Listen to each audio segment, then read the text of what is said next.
1930s California is the setting for the first of a short season of dramas adapted from the novels of that master of noir fiction, James M. Cain. A young drifter falls for the pretty young wife of a cafe owner, with devastating consequences.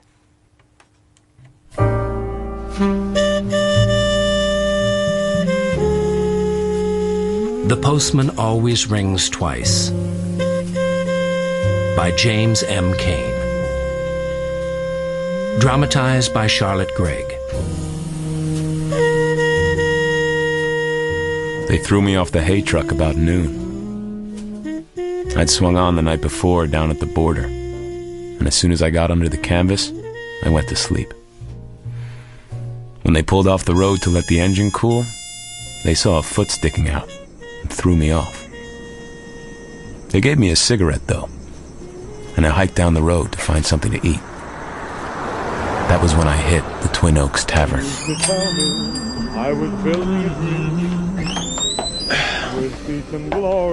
Can I help you, my friend? Has a guy been buying a Cadillac? I'm meeting him here for lunch. Not today. You would like some coffee? Sure. Cora, one coffee out here, please. All right. What do you want to eat? If my friend doesn't show, you'll have to trust me for this. He's buying me lunch. I'm kind of short myself. Okay. Meet my wife. My pretty white dove. One coffee. What else can I get you? Except for the shape, she wasn't any raving beauty. But she had a sulky look to her, and her lips stuck out in a way that made me want to mash them in for her. Eggs. Bacon. Over easy? Sunny side up. Enchilada? Enchilada. Coming up.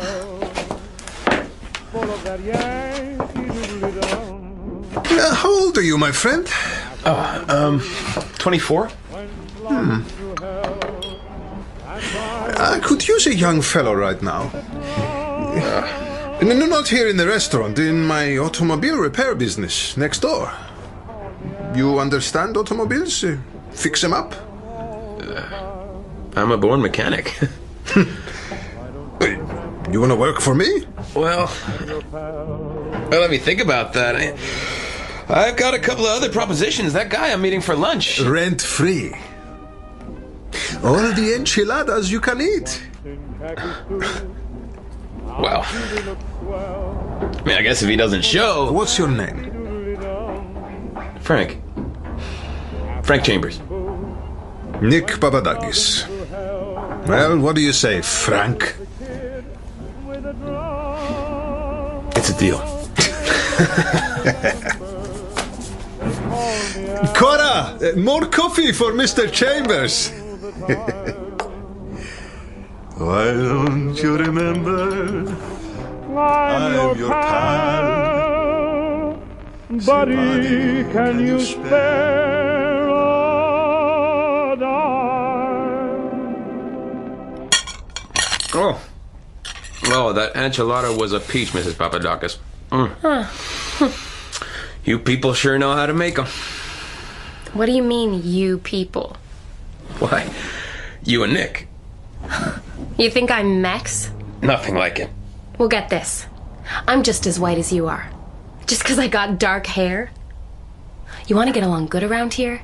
You remember that. Hey, you don't look Mex. My name was Smith before I was married. That don't sound much like a Mex, does it? So how come you married this Greek? Is that any of your business?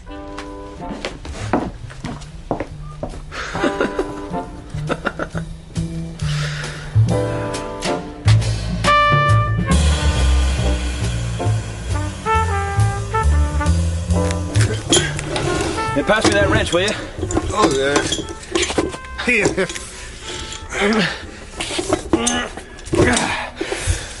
That's got it. Oh, good job. Good job. Thanks. Yeah, I've been thinking. You need a new sign here. The lights on the tavern part are busted. No one's gonna stop for lunch at a sign that says Twin Oaks. We need to have the tavern part lit up. Okay, I put some new bulbs in when we're done here. Yeah, well, you're the boss. Well, what's the matter with that? Nowadays, in the city, they got neon signs. They show up in the dark, they don't burn too much juice. Well, let's get the neon sign. I can see it now. Twin Oaks Tavern. Restaurant, barbecue, sanitary restrooms, M. Papadakis proprietor. Huh? Yeah, it cost a bit, I'd say. Well, I know a place in L.A. They do it for you. Cut price. You know, you could go over there today. You know, I think maybe I will. Yes, by golly, I'd do it. Los Angeles was only 20 miles away, but after lunch, he shined himself up like he was going to Paris. Soon as he was gone, I locked the front door, picked up a plate that a guy had left, and went into the kitchen. Oh, thanks. What's that noise? Somebody's trying to get in. I locked the door. Well, why'd you do that? I don't know. You better unlock it. Let's leave it. Nobody can get in if it's locked, and I gotta finish making these. I took her in my arms, then and there, and mashed my mouth up against hers. Bite me, Frank. Bite me. So I did. I sunk my teeth into her lips so deep I could taste blood in my mouth. Then I carried her upstairs.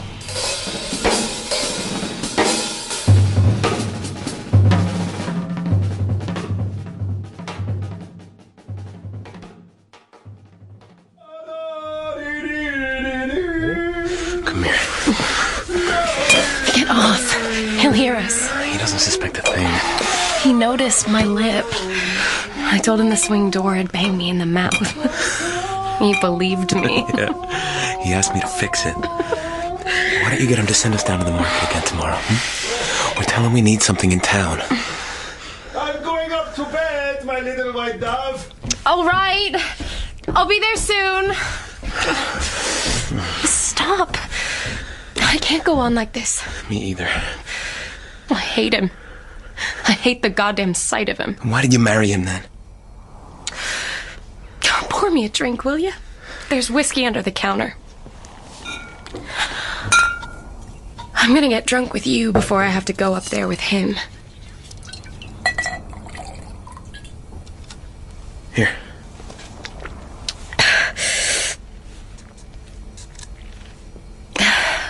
When I was in high school, I won a beauty contest. A free trip to Hollywood. Got a screen test. I was all right in the face, but when I began to talk up there on the screen, they knew me for what I was. And so did I. A cheap Des Moines trollop that had as much chance in the pictures as a monkey. Oh, come on. And I found a job working in a hash house.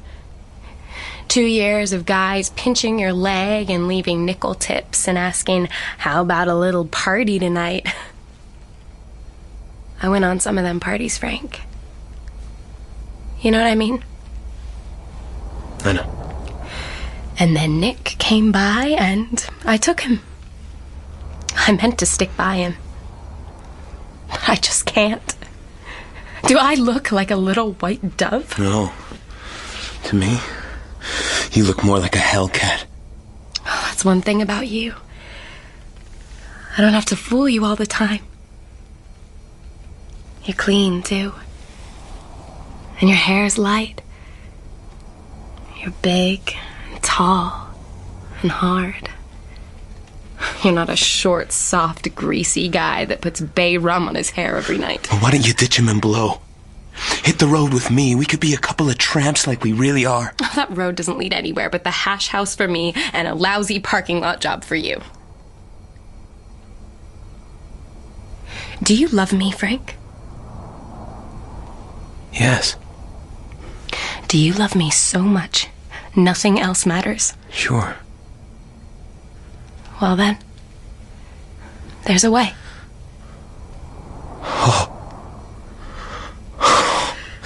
You are a hellcat.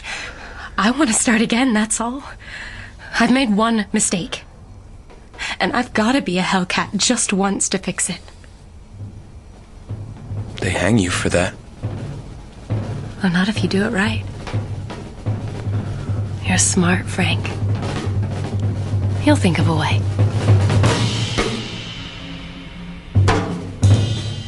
So we made our plan. She was to go into the bathroom when he was in the tub and clip him from behind with a blackjack. Then she'd step out of the window onto the porch roof and come down the stepladder I'd put there. Then we'd break the bathroom door down, find him, and call the doctor. It would look like he'd slipped in the tub and knocked himself out. It was 10 o'clock at night. I put the ladder in place under the bathroom window and walked back to the car to wait.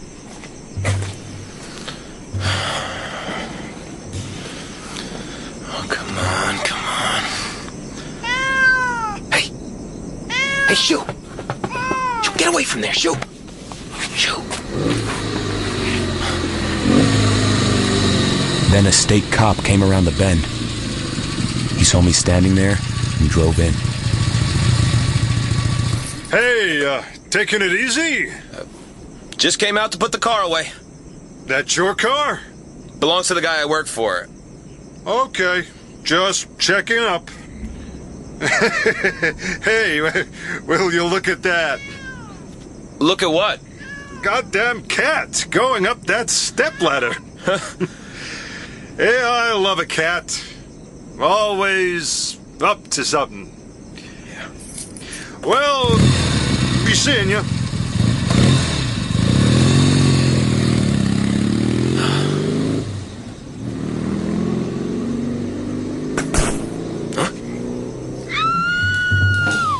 What the hell?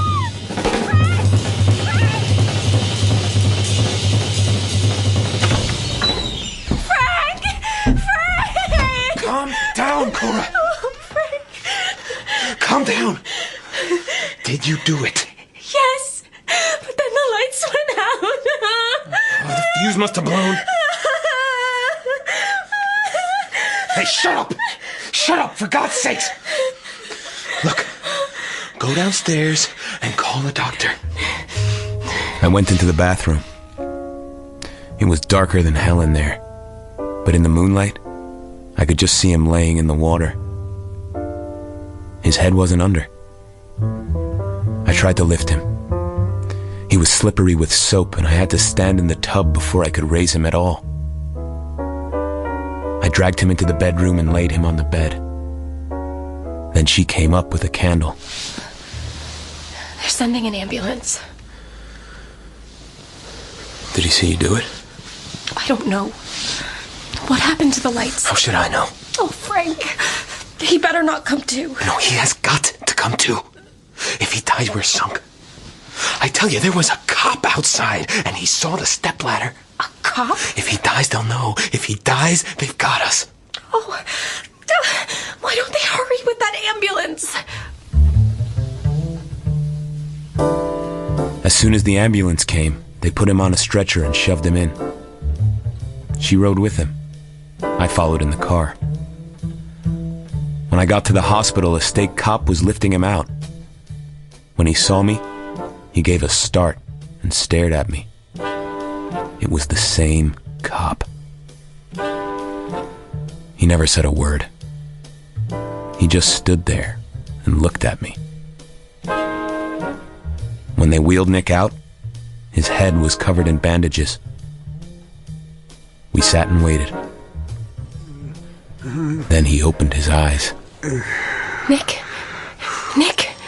say something, please. What? What was that? Was all go dark. Then the nurse told us to go. So I took Cora down to the car and we started out for home. The cop followed us on his motorcycle. Then he pulled past, and when we got back to the tavern, he was already there, waiting. So the lights went out. That's right. You were hardly gone when it happened.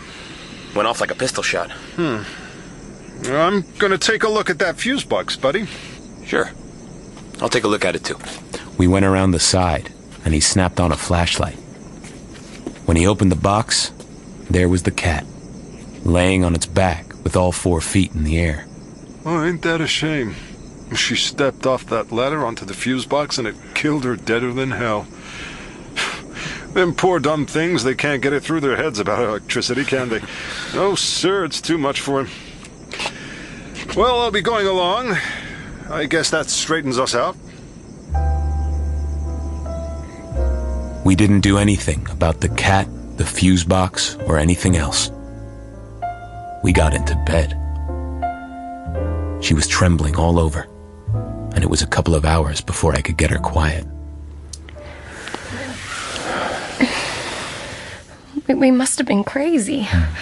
Just plain crazy. Just our dumb luck pulled us through. It was my fault. Mine too. No, I was the one that thought it up. You didn't want to. Next time, I'll listen to you.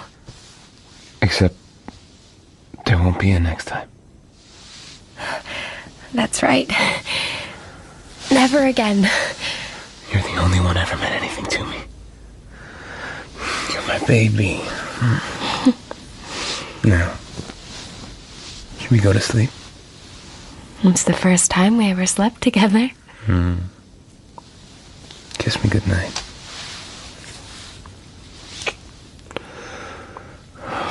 It's so sweet to be able to kiss you goodnight.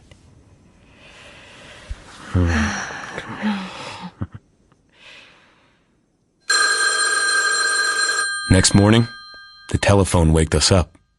She answered it, and when she came back in the room, her eyes were shining. Frank, guess what? What? His skull's fractured.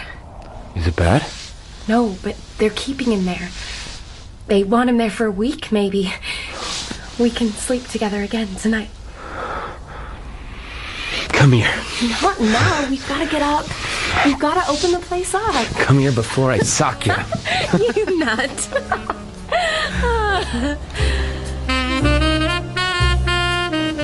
It was a happy week, all right.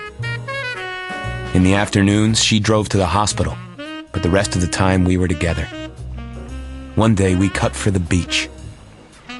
She had a yellow suit and a red cap, and when she put it on, I didn't know her at first.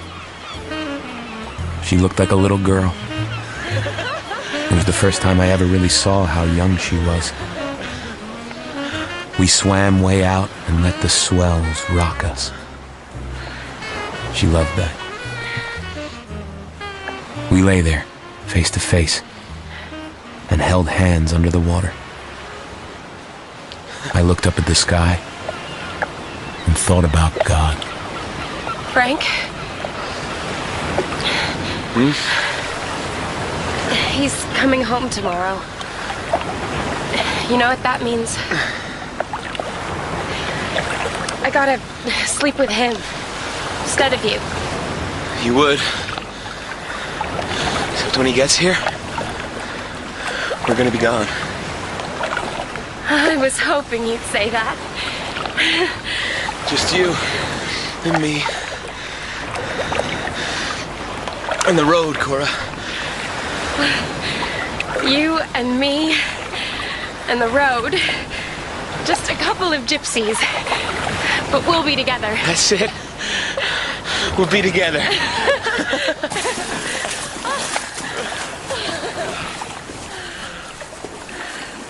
Next morning, she put her things in a hat box. I put on a suit, and we started out.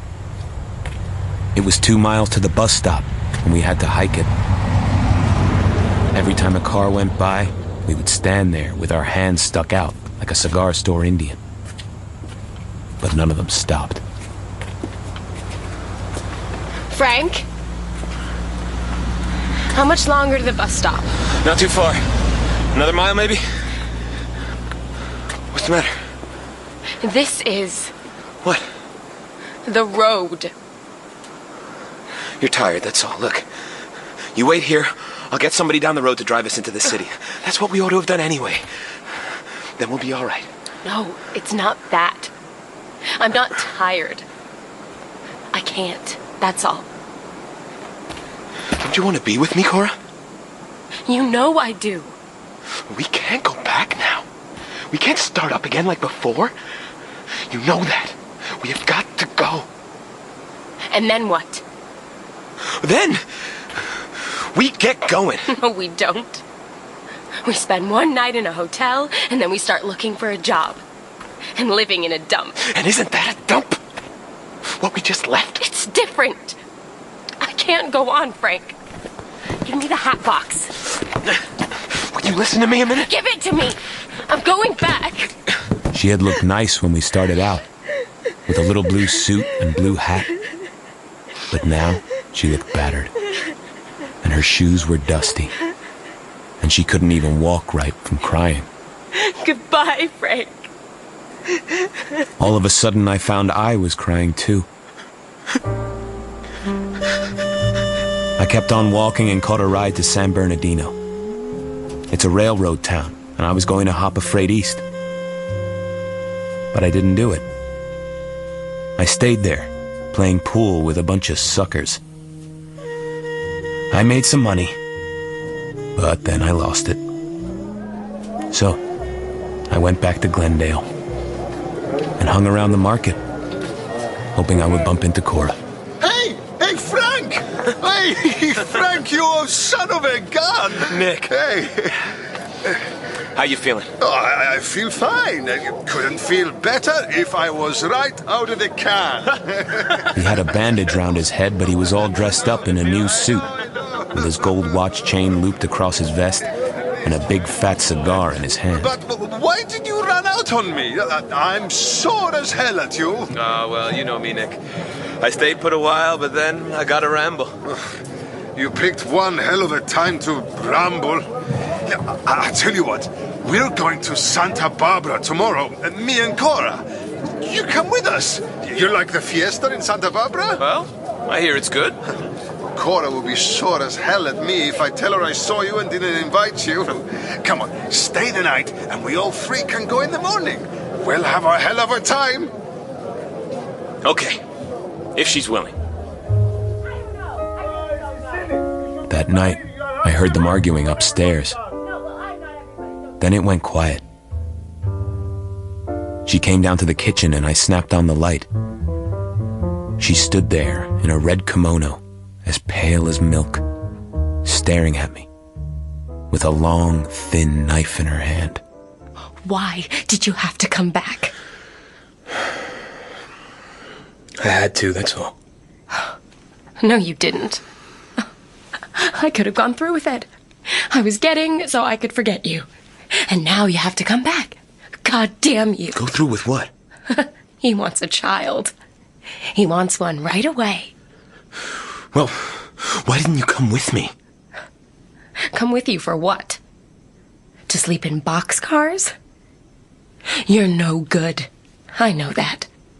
Why didn't you just leave me be? Listen. Stall him on this kid stuff just a little while, and we'll see what we can figure out. I'm not much good, that's true, but I love you, Cora. I swear it. Oh. And now you're coming to Santa Barbara. You're going to stay at the same hotel with us. You're going right along in the car. She stopped, and we stood there looking at each other. The three of us in the car. We knew what that meant. Oh, my God. Isn't there any other way out for us than that? Cora, it is in the cards. We've tried every other way out. I can't have no child with him. I can't, that's all. The only one I can have a child by is you. Oh, stall him. Just this one night. All right, Frank. All right. Just this one night. We got it all figured out. Nick and I would get drunk together, so she'd have to drive the car. Now it's done. Brother, can you spare a dime? Hey, Cora! Where are we going? Oh, hold on, turn around. We're on the wrong road. No, we're not. I know where I am. It takes us to Malibu Beach. Don't you remember? I told you I wanted to see it. Well, you go slow on these hills, my little white dove. Or we all get killed, eh, Frank? The engine's overheating. You should let it cool off a bit, Cora. All right. Hey, we're near the canyon. Listen to this. Brother, can you spare a dime?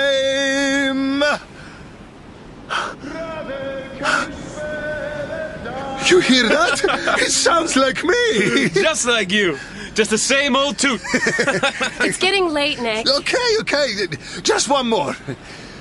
Brother, can you spare a dime?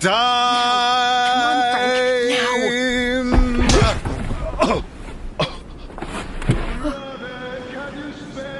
Listen, Frank. Listen to that.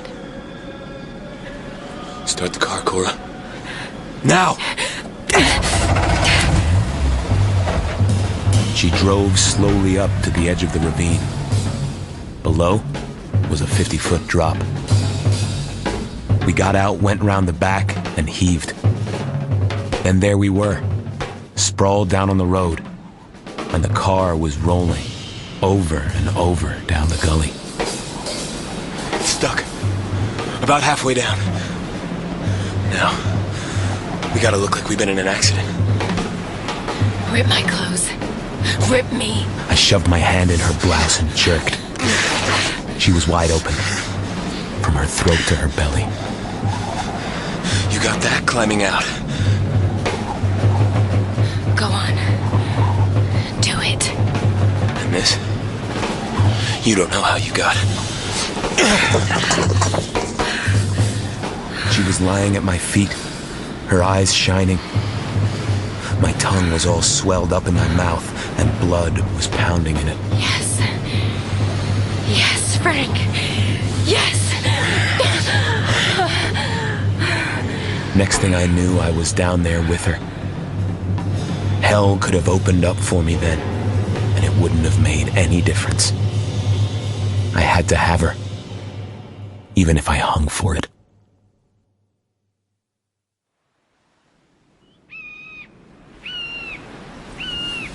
What now? It's a tough road ahead. You sure you can go through with it? With you, I can go through anything. They'll come at you. Those cops. They'll try to break you down. You ready for them? I think so. I'm drunk. I'll say stuff that's cockeyed. That's to cross them up. So that when I'm sober and I tell it my way, they'll believe me. I'll remember. And you're pretty sore at me for being drunk. For being the cause of it all. Yes, I know. Then we're set. There's just one thing. We've got to be in love. If we love each other, then nothing matters. Well, do we? I love you, Frank. I love you too, Cora. There's a car coming. Get up there on the road now. Just ask for help. Remember, you don't know he's dead yet. I know. You fell down after you climbed out. That's how you got the sand on your clothes. Yes. Yes. Go. She started up to the road, and I climbed down to the car. I had to be inside. My weight no sooner went on the floor than it sank, and I felt the car turning over on me.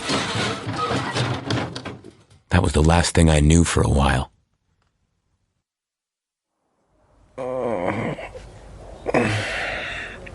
My.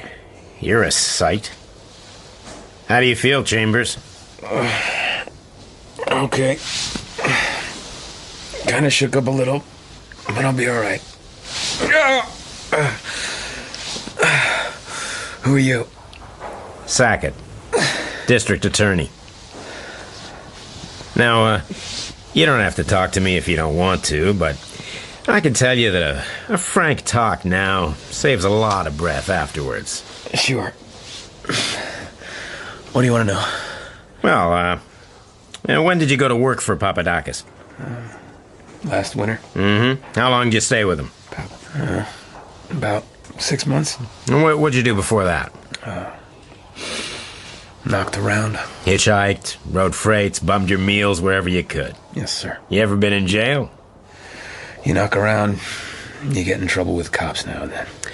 Yeah, according to these papers here, you've been in jail in Tucson, trespassing on railroad property, in Salt Lake City, San Diego, Wichita. Yes, sir, all those places. Oakland. I got 3 months there. I got in a fight with a railroad detective. You beat him up pretty bad. I was beat up pretty bad myself.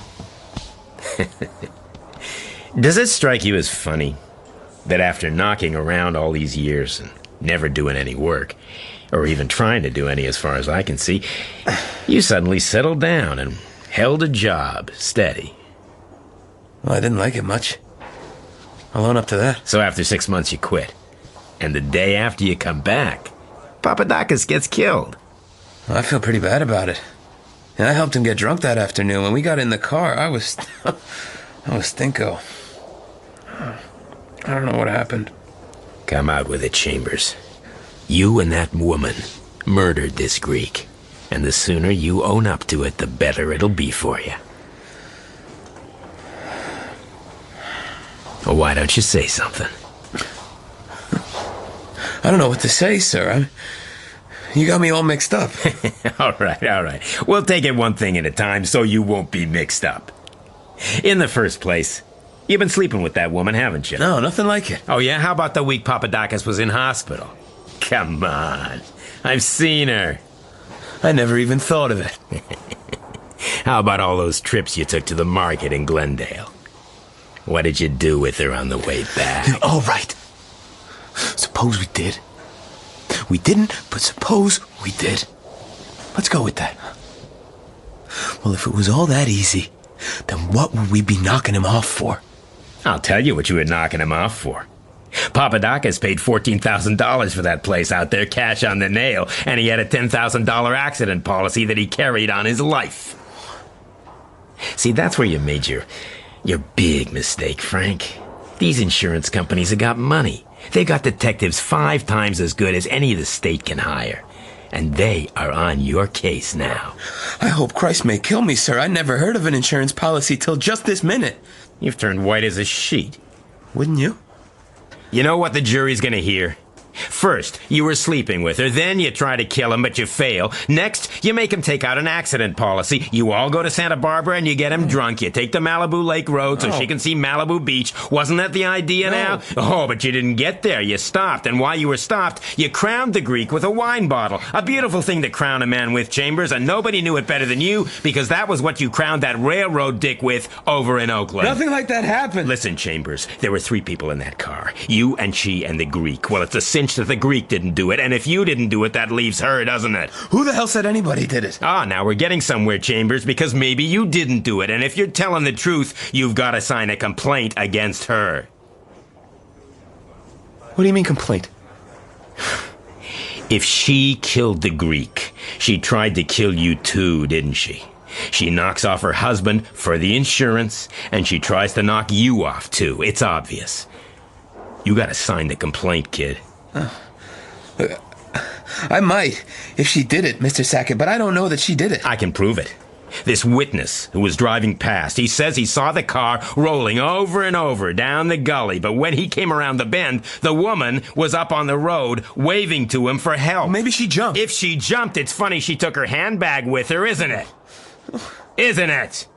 She wasn't in the car when it went over.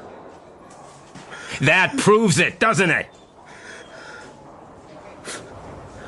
I don't know. All right, listen. If you had nothing to do with this, you better sign this complaint. Because if you don't, then I'll know it was you. And so will the jury. I signed. There was so much sweat on my hand that the guy had to blot it off the paper. Sackett left, and the next thing a lawyer comes in. A little guy, about 40 years old, with a leathery face and a black mustache, name of Katz. He's got you in a spot, all right. Oh, I shouldn't have signed it. Cora didn't murder him, but he had me going, and now I don't know where the hell I'm at. Well, anyhow, you ought not to have signed it. Mr. Katz, will you do one thing for me? Will you see her and tell her that I'll see her, and I'll tell her what's good for her to know. For the rest of it, I'm handling this, and that means I'm handling it. You got that? Yes, sir. I got it. I'll see you in court. Next day, they put me on a stretcher and took me over to the courthouse. There was a big crowd there, and photographers were snapping flashlights at me. Cora was sitting down on the bench with Katz and Sackett. Her blue suit had been cleaned and pressed, and her shoes polished. Her eye was black, but not swelled. Cora Papadakis, you are charged with the murder of Nick Papadakis and with assault against Frank Chambers with intent to kill. You may make a statement if you wish. Cora didn't say anything. Then Sackett, the district attorney, started up, calling his witnesses. He called a guy that said he represented the Pacific States Accident Assurance Corporation of America, and he told how the Greek had taken out a policy just 5 days before. $10,000 for the loss of 2 limbs, $10,000 for death by accident, $20,000 for death by accident on a railroad train. It's a very good policy. Thank you. I've got all the insurance I need. Mr. Katz, you may question the witness. Thank you. You are an interested party to this proceeding? In a sense, I am, Mr. Katz, yes. You wish to escape payment of this indemnity on the grounds that a crime has been committed. Is that correct? That is correct. You really believe that a crime has been committed, that this woman killed her husband to obtain this money and tried to kill this man, all as part of a plan to obtain it? I've handled thousands of such cases, and I'll say I've never seen a clearer case in all my years' work. That's all, Your Honor. I intend to plead her guilty on both charges. What? Order, please! Order! It was as if a bomb had gone off in that courtroom. Next thing I knew, they picked me up on the stretcher and took me out, at the double, to a room across the hall. Then the door opened, and Cora came in. I see it all now. I see why I had to drive the car. I fell for you because you were smart. And now I find out you're smart. Ain't that funny? Cora, I don't know what you're talking about. You and that lawyer. You fixed it up so it looked like I tried to kill you too. So that it would look like you didn't have anything to do with it. No. Then you have me plead guilty in court. All right, I guess I'm pretty dumb, but I'm not that dumb. Mr. Chambers, Mrs. Papadakis. Get out of here, Katz! You goddamn stool. You were handling it. I say you were. But now I know you for what you are. Mr. Chambers. Get out of here! Why, what's the matter, Chambers? I am handling it. I told you that. God help me if I ever get my hands on you. You ganged up on me, both of you, so I would get it and he would go free. Well, he was in this as much as I was, and he's not gonna get away with it. I'm gonna tell it all. I'm gonna tell it all right now. Fine. We'll take a statement.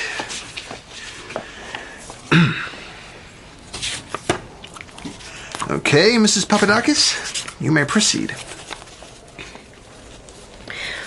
I first met Frank Chambers when he came to the Twin Oaks Tavern for lunch. A lunch he didn't pay for. Then, when my husband's back was turned, he began to make suggestions to me. He was violent, and I was afraid of him. But I kind of liked him as well. Lord alone knows why. I knew he was no good from the start. Anyway, we began an affair. She told it all. From the beginning. When she got to the end, she said she didn't know anything about the insurance. We hadn't done it for that at all. But just to get rid of him. Then the stretcher guys came and took me back to the hospital where I slept for 18 hours straight. When I woke up, my head hurt like hell, and I wanted to go back to sleep. But Katz was sitting by my bed, and he wouldn't let me. Oh, what time is it? It's noon, and it's all over. Swell. When do they hang her? They don't hang her. She's out, free as a bird. What? I don't get it. She'll be over in a little while, as soon as they fix some things up in court. Chambers, this is the greatest case I've ever had in my life. That was the perfect murder you just did. You just don't know how good it was. All that stuff Sackett tried to scare you with, about her having her hand back with her, it didn't amount to a goddamn thing. That don't prove any crime, that just proves she's a woman. What are you talking about? I had dinner with Sackett last night. He'd sell his soul to the devil to put one over on me, and I'd do the same for him. We even put a bet on this case, $100. You had a perfect hand, but all the prosecutor's got to do is get one of you working against the other. He doesn't even have to work the case up. He's got an insurance company to do that for him. So he takes this stuff the insurance company dug up for him and scares the hell out of you with it, and gets you to sign a complaint against her. I turned yellow, that's all. Well, yellow's the color you figure on in murder. Now, let me tell you how I played my hand. After I left you yesterday, I checked up on Papadakis' safe deposit box, and I found what I expected. There were some other policies in that box, and I went to see the agent that wrote them, and this is what I found. Papadakis had an automobile insurance policy, and the agent went out to see him the week before his accident to update it. At the same time, the agent sold him another policy, a personal accident policy. Papadakis signed up for the whole works. Mrs. Papadakis wasn't even there. Okay, so she didn't have nothing to do with it. That's right. Then I find out that one of the policies covers injuries to his employees. You were badly injured in that accident, and his wife was driving, right? Right. You could sue her for those injuries, and if you did, it would cost the company thousands. If the insurance company insists it was murder, they're going to have to pay you a fortune. $20,000. Twice as much as they'd pay out for the life insurance policy. Because she injured you in the course of doing the murder. Get it? Kinda. Okay. So I took this piece of news to those insurance guys, and when I laid it in front of them, they did business awful quick. So what do you mean? The insurance company said they didn't believe she was guilty, so the jury didn't believe it either. There wasn't a chance in the world of convicting her after that. You mean it's the insurance companies who decide whether people are guilty? Sure. This is California, son. Anyway, I got up and told the court how my client had protested her innocence from the beginning, and in the light of the testimony just given by the insurance guy, there was no course open to me but to withdraw the plea of guilty. Sackett knew he was sunk. He consented to a plea for manslaughter, gave her 6 months suspended sentence, and practically apologized even for that. So, does that mean we got off? Both of us? That's exactly what it means. Here you are, Chambers. Just sign that, will you? It's a waiver of damages for any injuries sustained by you. Oh, that'll be her now. Come in. Mrs. Papadakis. Mr. Katz? Well, you're both free to go. Oh, there's just one other little thing. That $10,000 you get for knocking off the Greek. Normally, I'd take it for myself, but this time, you can have it. Well, what do I care about 10 grand? I've got 10 grand. This is what I want. It's a check from Sackett for $100. I'm gonna frame it. It'll go up on the wall, right over my desk. We took a cab to the bank and deposited the $10,000. Then we went to a flower shop and bought 2 big bunches of flowers and went to the Greek's funeral. I got to blubbering while they were letting him down. At the end, they sang a song I'd heard him sing 100 times, and that finished me. It was all I could do to lay our flowers out the way they were supposed to go. Then we went and rented a car and drove home. You turned on me. I had to sign the paper. I didn't turn on you, I just turned yellow. That's all. And you turned on me too, don't forget that. Well, that's the awful part. We both turned on each other. Well, that makes us even, doesn't it? I guess so. We're just 2 punks. We had all that love and we just cracked up under it. God is up there laughing at us. Oh, the hell he is. We're laughing at him too, aren't we? We got away clean and we got $10,000 for doing the job. We've got something to celebrate. Here. My, but that's strong. You bet it is. You got too many clothes on. Rip me, Frank. Rip me like you did that night. I ripped all her clothes off. She twisted and turned, then she closed her eyes and lay back. After that, it was always the same way. We'd fight, and I'd reach for the bottle. But the business is doing good, Frank. I want to fix this place up real nice. Now have some tables out under the trees, a striped awning, lanterns at night. I don't want any lanterns. All I want is to sell this place as soon as we can. Here, have a drink. I don't want to drink. Don't you ever want to be somebody?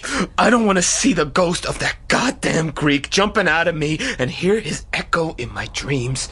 I've got to get out of here or I'll go nuts. Oh, it's not that. You're just a bum. That's why you want to hit the road. We've got it good here. Okay, so we stay. Have a drink, goddammit. I said I don't want a drink. Oh, sure you want a drink. Sure you do, baby. We gotta have some more laughs about getting the money, haven't we? Haven't we? Yeah!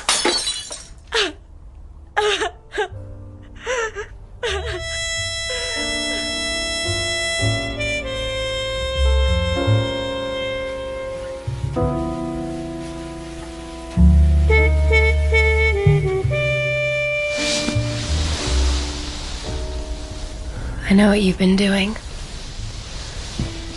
You've been lying there trying to think of a way to kill me. Nothing like it. Don't lie to me. All right, then. I was. I knew it. Then we're even. Right back where we started. We're chained to each other. We thought we were on top of a mountain, but it is on top of us. And that's where it's been ever since we killed me. So you hate me? No.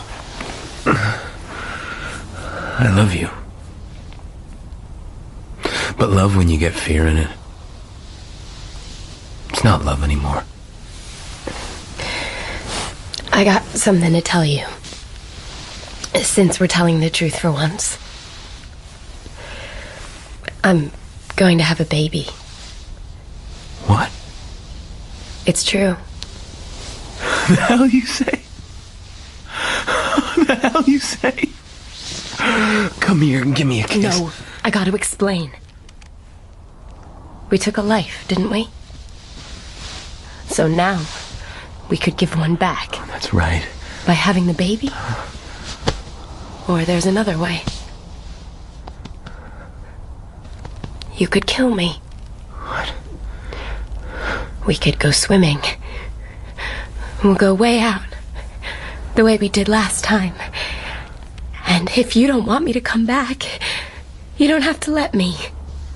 Well, nobody will ever know. It'll just be one of those things that happen at the beach. Tomorrow morning we'll go. Tomorrow morning, what we do is get married. We can get married if you want. But before we come back, we go swimming. To hell with swimming. Come on with that kiss. Tomorrow night.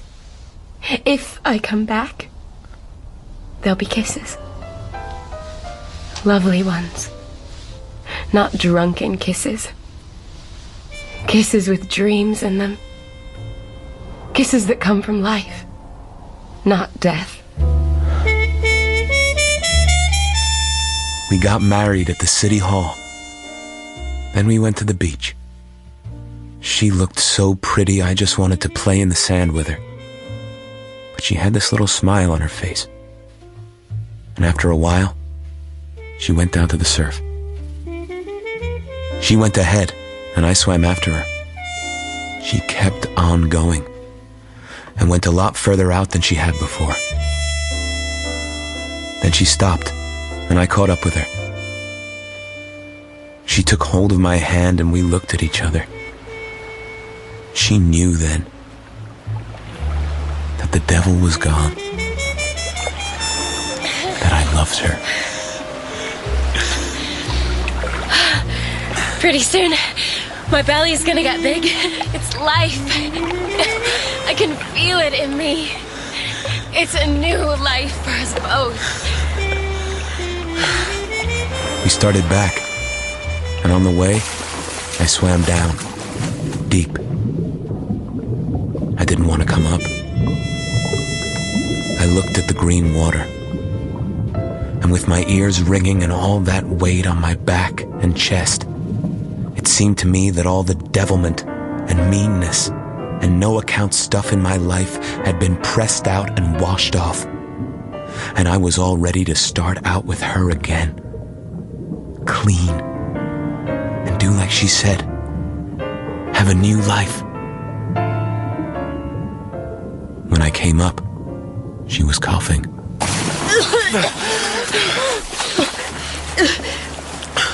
Did you swallow water? No. I feel funny inside. Here. Hold on to me.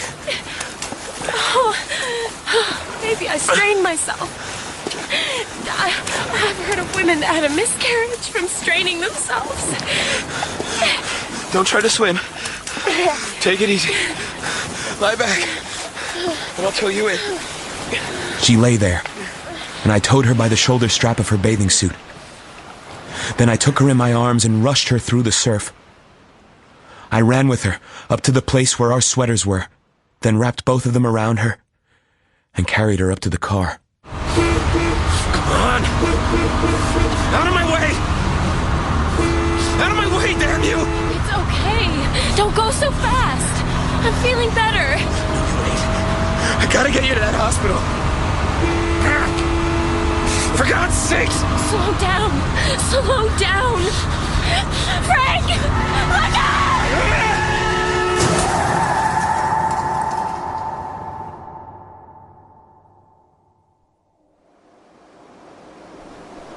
Cora, are you okay? Cora! Cora! No. Wake up, please. Please. Cora! Wake up. Wake up.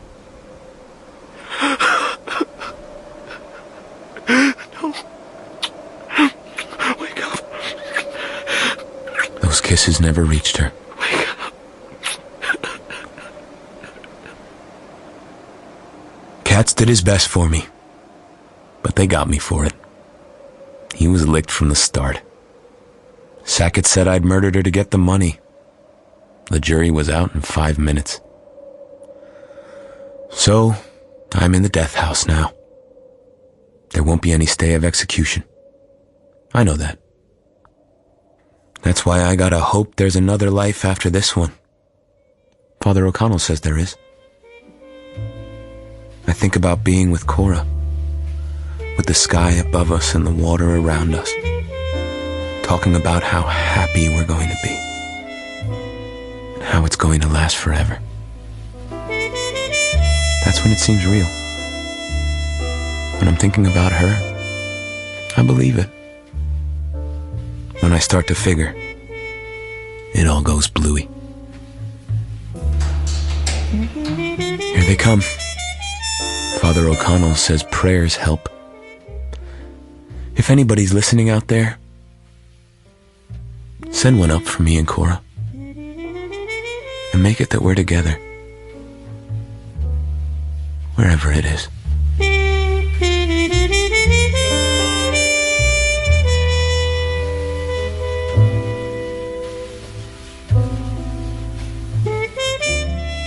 In The Postman Always Rings Twice, Frank was played by Ronan Summers, Cora by Samantha Dakin, Nick by Chris Pavlo, and Sackett by Carrie Shale. Other parts were played by members of the cast. The Postman Always Rings Twice by James M. Cain was dramatized by Charlotte Greig. It was a BBC Cymru Wales production, directed by Kate McCall.